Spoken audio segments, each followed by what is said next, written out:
নমস্কাৰ আপোনালোকে চাই আছে অৰুণোদয় অসমৰ দিবলৈ মুহূৰ্তৰ এটা গুৰুত্বপূৰ্ণ খবৰ বিলাকীপাৰা মহকুমাৰ খুদিগাঁও টিলাপাৰা অঞ্চলত আজিৰ পৰা চলিছে উচ্ছেদ অভিযান 1000 বিঘা ভূমিত চলিছে এই উচ্ছেদ অভিযান প্ৰায় 246 ঘৰ লোকে 50 দশক ধৰি বসবাস কৰি থকা এই 1000 বিঘা ভূমিত আজি চলিল উচ্ছেদ অভিযান আৰু শান্তিপূৰ্ণভাৱে পুৱাৰে পৰা চলিছে এই উচ্ছেদ অভিযান চাওক এই ৰিপৰ্ট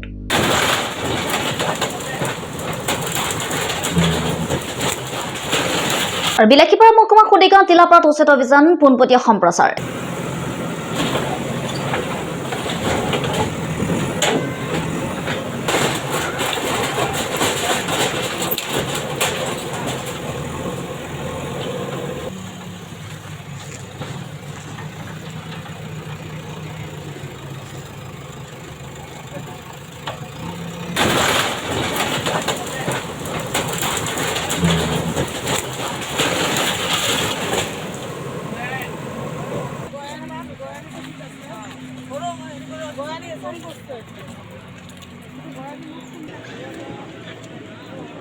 এহেজাৰ বিঘা মাটিত এই উচ্ছেদ অভিযান য'ত 246 ঘৰ প্ৰায় 50 দশক ধৰি বসবাস কৰি আছিল এই উচ্ছেদিত 1000 বিঘা মাটিত সৌৰ বিদ্যুৎ প্ৰকল্প স্থাপনৰ বাবে আজি উচ্ছেদৰ আৰম্ভণি কৰে আৰক্ষী প্ৰশাসন বন বিভাগৰ গৰিষ্ঠ সংখ্যক সেনাৰ উপস্থিতিত শান্তিপূৰ্ণভাৱে আৰম্ভ কৰে এই উচ্ছেদ অভিযান বিলাকীপাৰাৰ পৰা সুৰজ জামানৰ ৰিপৰ্ট অৰুণোদয় অসম